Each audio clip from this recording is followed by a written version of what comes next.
want to get an indication from you as to where you see the recovery headed, especially when it comes to product prices.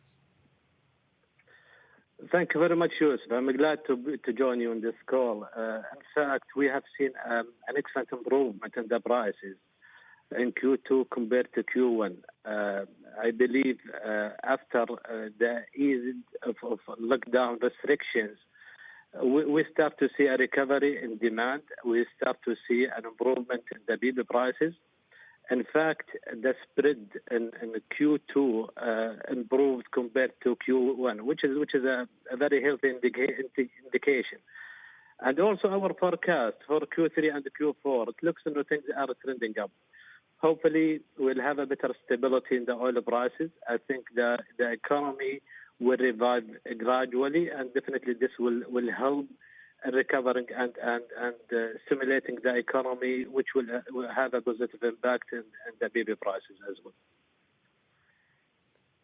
You're making quite a few ambitious expansion plans. There are some big projects in the pipeline.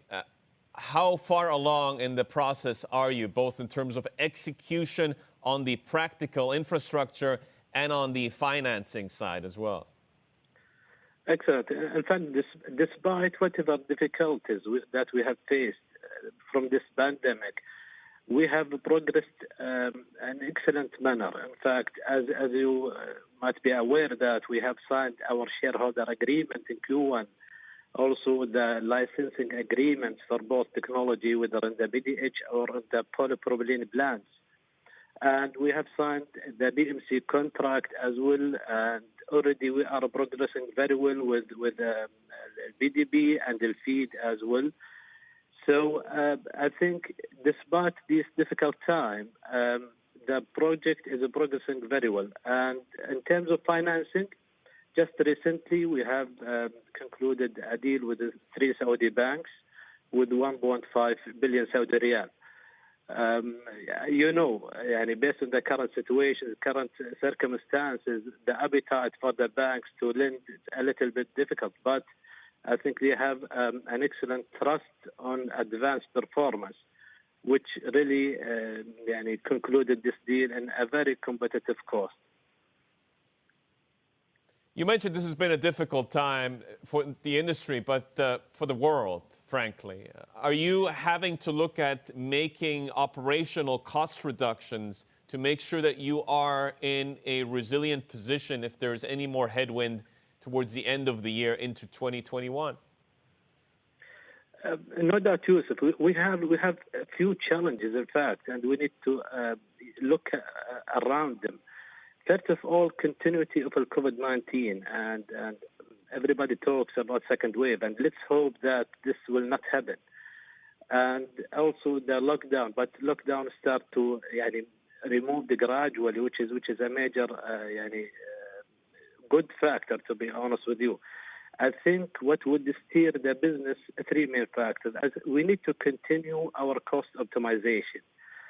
Even if things are not, even if things are improving, we need to continue this, and we need to maximize our productivity and maintain our operational excellence. This is very important. Also, we need to be very vigilant and have a very close monitoring to the market. In a way, we need to have very strong sales strategy to divert our product to high netback region. This is extremely important.